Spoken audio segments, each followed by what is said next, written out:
45 لیے بغیر اپنا پولنگ سٹیشن سے باہر نہیں نکلنا ہے.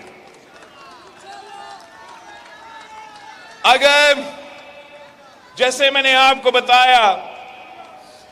فری اینڈ فیئر الیکشنز ہوتے ہیں تو ہارو یا جیتو پاکستان پیپلز پارٹی چاہے گی کہ پولیٹیکل سٹیبلٹی ہو, معاشی ترقی ہو اور یہ ملک آگے چلے. مگر میں آج سے آپ کو بتا رہا ہوں کہ اگر میرا ووٹ پہ ڈاکہ مارا گیا, کسی نے چھیڑ چھاڑ کی, اور میں جانتا ہوں کہ آپ کون ہو, کہاں بیٹھے ہو, نام بھی جانتا ہوں کہ کون یہ کوششیں کر رہے ہیں, اگر میرا ووٹوں کے ساتھ کچھ چھیڑ چھاڑ ہوا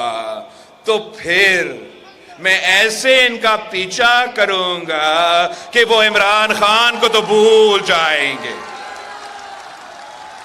میں نے خان صاحب کو پہلے دن پہ کہا کہ یہ سلیکٹڈ ہے اور 3 سال اس کا حکومت نہیں چل سکا. میں چاہوں گا کہ اگر ہم جیتے تو عوام کی ووٹوں کی طاقت کی وجہ سے, اگر ہم صاف و شفاف طریقے سے جیتتے ہیں تو پھر امید یہ ہے کہ ہمارے جو مخالفین ہیں وہ بھی سیاست کے دائرے میں رہ کے سیاست کریں گے. اور ہم بھی یہی پرنسپل رکھتے ہیں کہ اگر وہ صاف شفاف الیکشن جیتتے ہیں تو 100 بسم اللہ, 4تھی بار آپ نے وہی چیز کرنا ہے تو کر کے دکھائے. ووٹ پہ ڈاکہ نامنظور.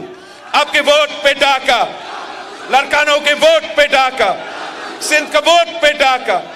بلوچستان کے ووٹ پہ ڈاکہ, وسیم کا ووٹ پہ ڈاکہ, لاہور کا ووٹ پہ ڈاکہ,